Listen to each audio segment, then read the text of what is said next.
Bonjour Valérie. Coucou. Bonjour Isabelle. Bienvenue dans cette jardinerie. Merci. Je vais te montrer une table que j'ai décorée pour Noël, pour ma maison et nous. Ici, c'est mon coup de cœur, c'est un endroit que j'adore. C'est un endroit que j'ai redécoré il y a 2 ans. Il y a beaucoup de végétaux, il y a des plantes, il y a plein de jolies choses, des plantes atypiques, des arbustes. Qu'est-ce que tu nous réserves justement? Tu vas voir, c'est une table de Noël sur le thème de la nature, mais travaillée un petit peu différemment. Viens, suis-moi, je vais te montrer. Je te suis. Valérie, on a préparé cette table dans un environnement très naturel, comme à la forêt. Oui, on a planté le décor dans la forêt d'ailleurs. Oui, c'est ça. On a mis des tabourets de troncs, des copeaux de bois au sol, il y a des bouleaux qui sont juste à côté de moi. Voilà, on plante le décor, on voyage dans un univers qui est différent, mais en même temps c'est ça la magie de Noël.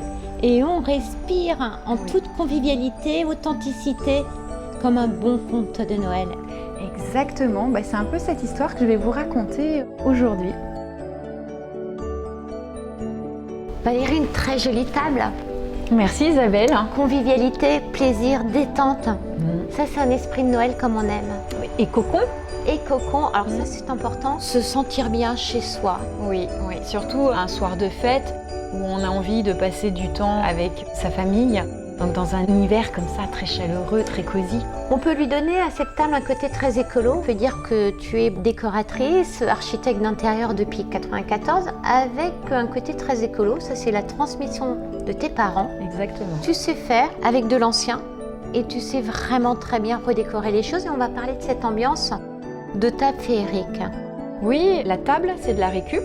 Le plateau était un petit peu abîmé, donc on a utilisé de la neige pour recouvrir le plateau. Donc ça tombait bien parce qu'à la fois ça masque les imperfections et en même temps ça crée l'ambiance de Noël. La vaisselle, les verres viennent de chez moi. Pour la petite histoire, ces verres-là, je les avais trouvés chez Emmaüs.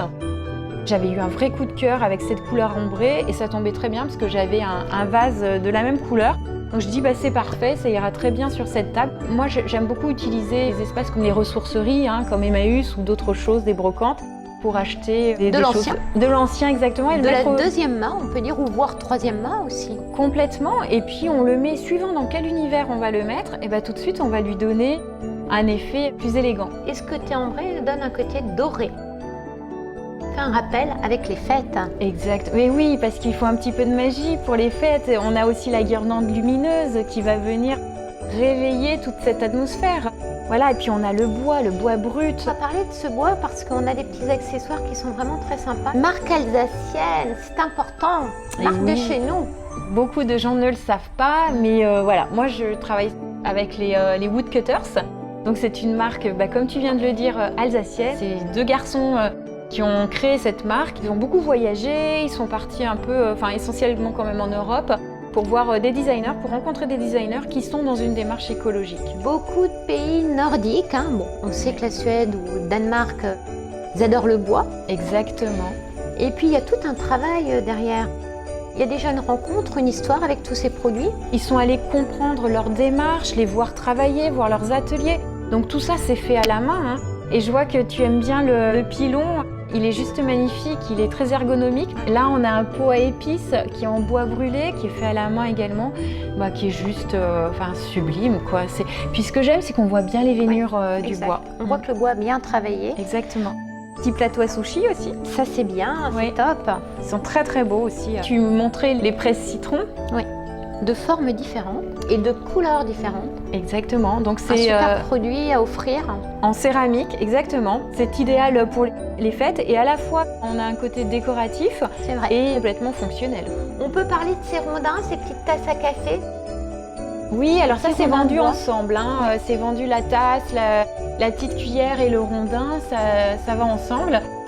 Et pareil, céramique, donc c'est fait également dans une démarche écologique. Quoi de mieux pour les fêtes d'ouvrir une bouteille avec ses amis, sa famille, avec des jolis tire-bouchons qui sont élégants, qui sont sobres. Et regarde, tu vas voir, c'est assez lourd. Donc, ah oui, non mais c'est chouette.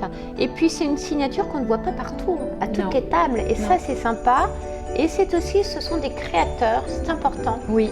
des créateurs qui travaillent chacun de leur côté dans des pays différents. Oui, et puis surtout les woodcutters, ils ont des produits qu'on ne trouve pas ailleurs. J'aime le côté humain et j'aime le côté des belles choses et simples. Valérie, montre-moi ces beaux moutons. Ah, je sais que tu les aimes bien. Oui, alors je vous présente Maman Mouton. C'est de la laine qui vient des moutons de Suède. Et on a tout un travail naturel au ciseau, comme ça, c'est très brut. Ça n'a pas du tout été usiné, hein, c'est pas industriel, on est sur du produit qui est élégant. Il y en a un petit, hop, il y a celui-ci. Et ça, on peut les mettre aussi bien dans les chambres d'enfants que devant une cheminée, dans son salon. Voilà, on peut en mettre plusieurs, les uns à côté des autres. C'est tout doux, c'est tout chaleureux. Il y a même un petit mouton noir. Oui, il en faut toujours un petit mouton noir. Voilà, donc lui aussi, il est super mignon. Je te laisse le regarder. Super. Qu'est-ce qui fait une belle table, en quelques mots? Ce sont des choses très simples. Ça sert à rien d'en rajouter. Il faut que chaque chose à sa place et que les matériaux communiquent entre eux. C'est-à-dire qu'il faut avoir un peu des choses un peu froides, un petit peu des choses chaudes. Ce qui est le plus important dans une table de Noël, ce sont les verres et la guirlande lumineuse. Le mot pour la fin, Valérie? Je te souhaite de belles fêtes de fin d'année. Pour moi aussi, on te souhaite une belle fête, à notre communauté aussi, Ma Maison et nous, et puis toute la communauté d'Internet, du digital. On rappelle le lieu où on a été, à la serre. Oui, à Schiltigheim, donc une serre que j'ai redécorée il y a 2 ans. Et on peut trouver les bouleaux qui sont achetés ou à la location. Et je crois que tu es assise sur un tronc d'arbre. Voilà, moi je les adore. Ça peut être des tables de chevet, ça peut être des tabourets, ça peut être des tables d'appoint. Voilà, on fait ce qu'on veut. Écoute, on a vraiment l'impression d'être dans une forêt enchantée, Valérie.